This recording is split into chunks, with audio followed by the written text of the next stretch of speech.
참 예수님 사랑합니다. 행복하세요. 사순 제5주일입니다. 한 달이 넘도록 미사에도 오지 못하고 집에서 기도하시는 우리 본당의 교우 여러분, 하나님의 사랑을 전합니다. 그리고 여러분 안에 주님의 은총과 평화가 충만하시기를 빕니다.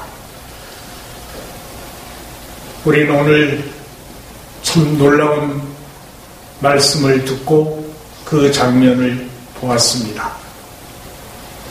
무덤에 묻힌 지 벌써 나흘이나 지난 라자로를 예수님께서 그 무덤으로부터 불러내십니다. 라자로야, 나오너라. 우리도 갇혀있는 집에서부터 나올 수 있다면 얼마나 좋겠습니까? 그리고 격리 수용되어서 치료를 기다리며 외롭게 병고와 싸우고 있는 모든 사람이 하루빨리 치유되어서 그 병상에서 나올 수 있다면 얼마나 좋겠습니까? 주님은 그 질병보다도 더 외롭게 인간 사회로부터 분리된 사람을 죽음으로부터 불러내십니다. 그러한 주님이시기 때문에 우리는 믿습니다. 주님께서 이 어려움을 겪고 있는 우리들에게 분명히 더 큰 은총을 베풀어 주시리라는 것을 믿습니다. 오늘 복음에서 보면 예수님께서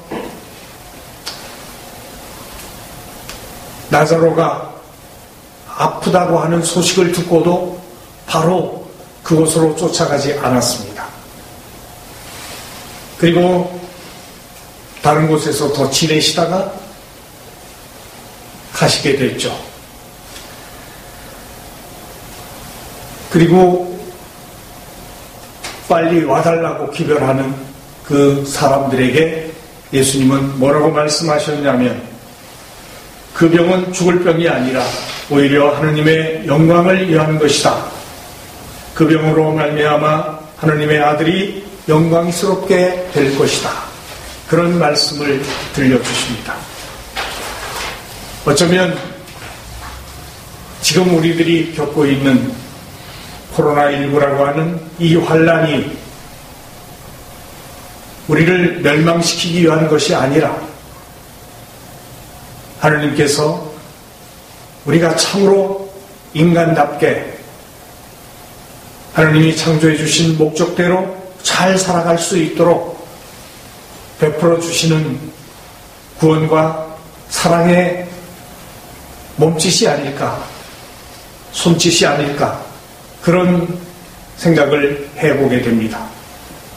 분명히 이 일로 말미암아 많은 사람이 고통을 받고 죽기도 하지만, 그동안 우리 인간이 이 지구상에서 살기 위해서 몸부림치면서 저질러 온 일들이 어쩌면 너무나 이기적이고, 그리고 정말 생명의 길로 가는 그런 모습이 아니라 자기만 살려고 하는, 그래서 많은 피조물을 훼손하고 오염시키고 파괴하면서 욕심을 끊임없이 채우려고 하는 그 모습 때문에 이 지구는 이제 죽음 직전까지 이르러 있다. 그런 상황에서 우리 후손들까지도 안전하고 편안하게 잘 살 수 있는 세상을 만들어 주시려면 이 상황을 멈춰야 된다. 발전과 성장을 멈추면 큰일 나는 것처럼 생각하는 인류가 할 수 없도록, 그래서 지구가 휴식을 취하고 다시 회복하고 생기를 얻을 수 있도록 하나님께서는 이 바이러스를 통해서 인류에게 놀라운 경고의 메시지를 보내주시면서 잠시 숨을 고르고 다시 우리가 가야 할 방향이 어딘지 또 어떻게 살아가야 되는지를 일깨워 주시는 것이 아닌가 생각을 합니다. 그러한 마음을 갖게 되면 우리가 처하고 있는 이 상황을 두려움과 불안에 떨면서 바라볼 일이 아니라 좀 더 새로운 각도에서 볼 수 있게 됩니다. 어제 새벽 2시에 교황님께서 전 세계 모든 그리스도인들이 이 코로나19 극복을 위해서 함께 기도하자고 요청하셨고, 교황님께서 베드로 대성전 그 광장에서부터 시작해서 그 입구에 마련된 재단에까지 가셔서 기도하시는 그 모습이 전 세계로 생중계됐습니다. 그곳 시간과 다르기 때문에 우리나라는 새벽 2시였죠. 물론 저도 그 시간에 깨어서 기도하면서 교황님과 함께 했고, 그 기도가 끝나도 잠을 잘 수가 없어서 밤을 꼬박 샜습니다. 이렇게 함께 할 수 있겠는가? 이것이 중요하죠. 함께 아파하고 함께 슬퍼하고 함께 울어줄 수 있는 그런 마음들이 모든 인류에게 있다면 지금 현재 우리가 겪고 있는 이 어려움은 독이 아니라 약이 될 수 있다는 것을 분명히 깨달을 수 있습니다. 교황님께서 이 인류가 겪고 있는 그 고통 때문에 너무너무 그 짐이 무거우셔가지고 굉장히 불편하신 몸을 끌고 비가 내리는데도 그 광장을 걸어가셔가지고 기도하시는 모습을 보면서 너무너무 가슴이 아팠습니다.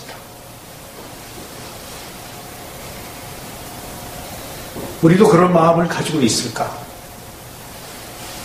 왜 이 마음이 중요하냐면 예수님께서 죽은 라자로를 다시 살리실 수 있는 그 힘은 어디에서 오는 것이냐? 바로 라자로와 그 너희 동생 마르타와 마리아, 그들을 사랑하신다는 말씀이 오늘 복음에 계속 나오고 있습니다. 당신이 사랑하시는 이가 죽었습니다. 그런데 제가 오늘 묵상에서도 썼죠.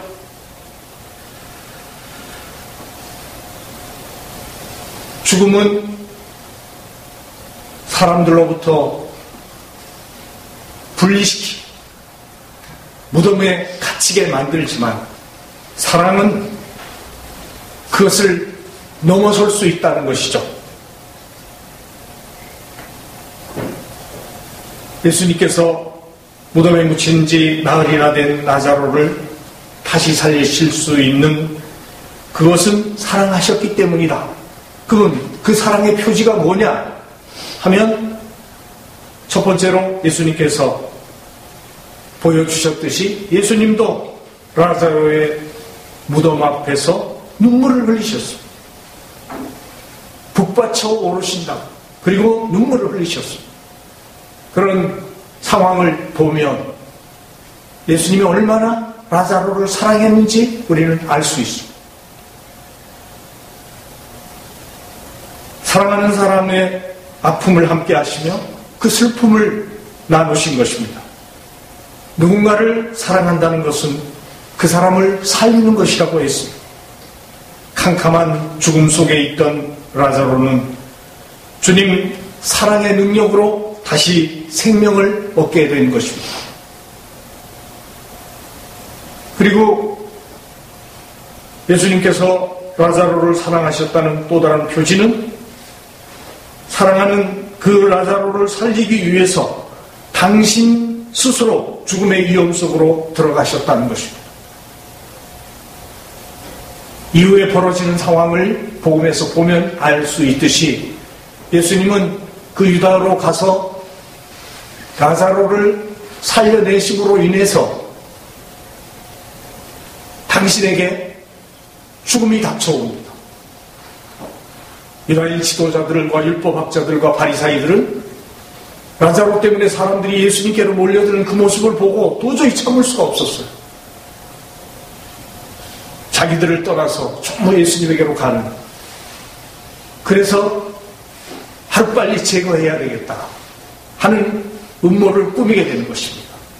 그래서 예수님은 그 라자로 때문에 당신의 명을 재촉하게 되었다, 그런 상황이죠. 그러니까 예수님이 그렇게 하실 수 있었던 것은 무엇 때문이겠어요? 성경 말씀에 예수님께서 말씀하셨듯이 벗으리 위해서 자기 목숨을 바치는 것보다 더 큰 사랑은 없다, 그렇게 말씀하신 것은 당신이 대신 죽으시면서 결국 한 사람을 살려내신 것이다, 그만큼 사랑하셨다 하는 것을 우리는 알게 됩니다. 이러한 주님의 사랑을 우리가 깨닫게 될 때 우리가 믿는 믿음이 주님을 사랑한다는 것이, 그리고 주님의 사랑을 받는다는 것이 얼마만큼 큰 은총인지를 깨달을 수 있게 됩니다. 믿음은 다른 것이 아니라 하나님께서 나를 이 세상 누구보다 정말 소중하게 여기고 아끼고 사랑하신다는 것을 믿는 것입니다. 그리고 그 사랑을 받고 있기 때문에 예수님은 나를 죽음에 처하도록 내버려 두지 않으신다는 것이죠. 이것이 우리가 믿는 영원한 생명이고 부활인 것입니다. 그래서 우리 자신도 그분의 사랑을 받는 자녀로서 살아가고 있다는 믿음을 갖게 될 때 우리들에게 일어나는 일들은 무엇이겠습니까? 오늘 제1독서에서 에제키엘 예언자가 말합니다. 나 이제 너희 무덤을 열겠다. 그리고 내 백성아, 너희를 그 무덤에서 끌어내어 이스라엘 땅으로 데려가겠다. 벌써 그것을 이집트 땅에서 이스라엘 땅으로 데려가는 그 상황, 그리고 에제키엘 예언자 말씀 속에는 그야말로 환시를 보게 될 때 들판에 뼈들이, 죽은 사람의 뼈들이 널려있는 것을 봅니다. 근데 그 뼈들이 다시 하느님의 영이 들어가게 됐을 때 다시 살이 붙고 살아나서 움직이면서 살게 되는 이야기가 나와요. 그런 환시를 보게 되는데 그 일이 직접 이루어질 수 있게 된 것은 누굴 통해서 가능한 거냐? 바로 예수님을 통해서 가능한 일이 되었다는 것을 우리는 알게 됩니다. 그래서 내가 너희 안에 내 영을 주어, 내 영을 넣어주어 너희를 살린 다음 너희 땅으로 데려다 놓겠다. 그러니까 하느님께서 당신 영을 우리에게 주시면 우리는 육신을 가지고 있기 때문에 죄 때문에 죽을 수밖에 없겠지만, 이것이 두 번째 독서에서 바오로 사도가 얘기하시는 장면이죠. 그리스도께서 여러분 안에 계시면 몸은 비록 죄 때문에 죽은 것이 되지만 의로움 때문에 성령께서 여러분의 생명이 되어주십니다. 예수님을 죽은 이들 가운데서 일으키신 분의 영께서 여러분 안에 사시면, 그리스도를 죽은 이들 가운데서 일으키신 분께서 여러분 안에 사시는 당신의 영을 통하여 여러분의 죽을 몸도 다시 살리실 것입니다. 얼마나 엄청난 말씀이 우리에게 선포되는지 몰라요. 그런데도 우리는 그 말씀을 제대로 이해하고 깨닫지 못하죠. 그리고 믿지를 못해요. 그렇기 때문에 결국은 이런 상황에서 두려워합니다. 교황님께서 어제 새벽 기도하실 때 들려주신 복음 말씀은 그런 것이었어요. 캄캄한 어둠 속에 제자들은 배를 타고 호수로 보스로 건너편으로 가려고 하고 있었는데 폭풍을 만나서 배가 뒤집어질 것 같이 되었어요. 근데 죽을 지경이죠. 멀미도 나고 금방 물에 빠져 죽을 것 같고 배가 뒤집어질 것 같으니까. 그런 상황인데 예수님은 그 배고물이라는 것은 배 밑바닥이죠. 거기서 태평하게 주무시고 계셨다. 기가 막히지 않아요? 그래서 제자들이 부르짖습니다. 살려주십시오. 주님 살려주십시오.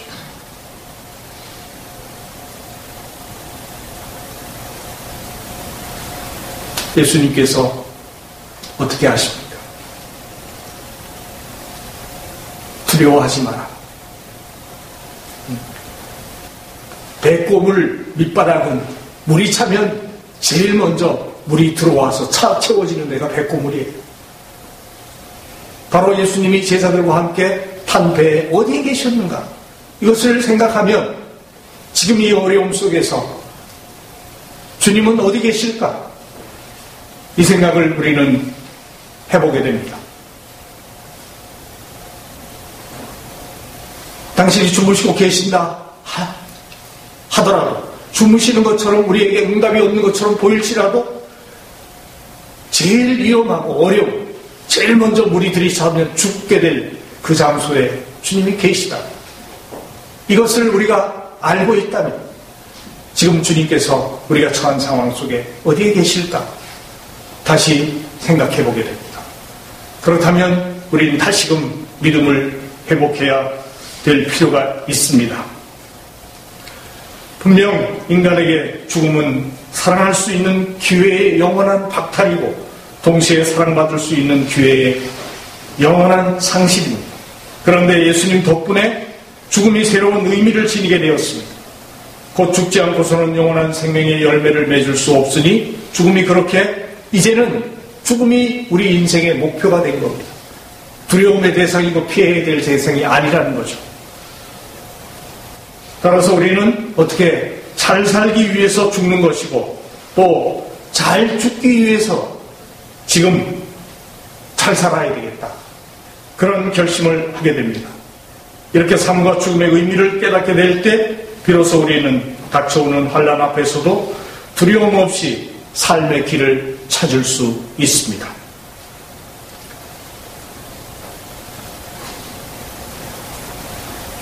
죽음이 설치고 있습니다.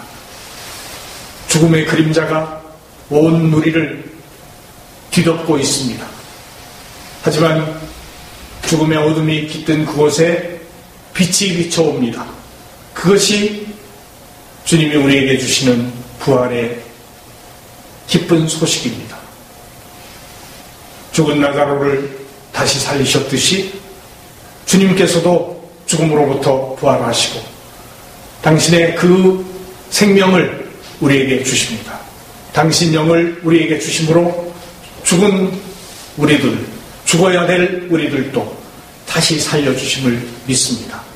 그렇기 때문에 우리는 두려움 없이 이제 어떻게 살아야 될지를 더 깊이 생각해 보면서 행동해야 될 때입니다. 그 이야기는 혼자만 살려고 할 일이 아니라 정말 함께 사는 인류가 손을 잡고 정말 사랑하면서 동행할 줄 알아야 되겠다. 그때 죽어도 살 수 있습니다. 그렇다면 인류는 새로운 길을 찾게 될 것이겠죠. 거기에 구원이 있습니다. 그것이 주님께서 우리에게 바라시는 이 환난의 뜻이 아닐까 생각합니다. 이것을 깨닫고 다시금 용기를 가졌으면 좋겠습니다. 두려워하지 마십시오. 주님께서 우리를 살려주십니다. 무덤에서부터 라자로를 불러내신 것처럼 우리를 다시 그 답답하고 암울하고 어두운 상황에서 우리를 불러내시고 구해주십니다. 주님의 은총과 평화가 다시 한번 여러분 가운데, 여러분 가정에, 그리고 이 사회에 충만하시기를 빕니다. 감사합니다.